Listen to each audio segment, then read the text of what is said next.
मवियाचे उमेदवार निलेश लंकेंच्या प्रचारार्थ नगरच्या राहुरीमध्ये शरद पवारांच्या जाहीर सभेचं आयोजन करण्यात आलंय। निलेश लंकेंसाठी शरद पवारांची ही दुसरी सभा असून शरद पवार आजच्या सभेमध्ये काय बोलणार याकडे सर्वांचं लक्ष लागलेलं आहे।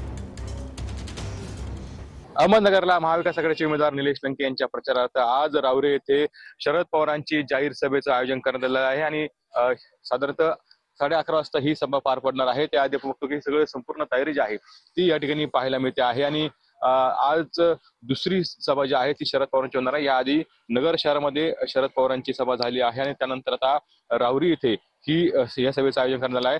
जवळपास निलेश लंकेंसाठी 5 ते 6 सभा जी आहे ते शरद पवार घेणार आहे आणि त्यामुळे एकूणच आपण बघू शकतो की ज्यावेळेला निलेश लंके यांनी राजीनामा दिला आणि त्यानंतर आता शरद पवारांनी देखील पूर्ण लक्ष जे आहे ते नगर दक्षिण मतदारसंघात घातलेलं आहे आणि एकूणच आता आजच्या सभेमध्ये शरद पवार काय बोलणार याकडे सगळ्यांचं लक्ष लागलेलं आहे। ती थोड्याच वेळात ही सभा जी आहे ती सुरू होणार आहे। कॅमेरा विक्रम बनकर सह कुणाल जायकर, टी1 मराठी, राहुरी, अहमदनगर।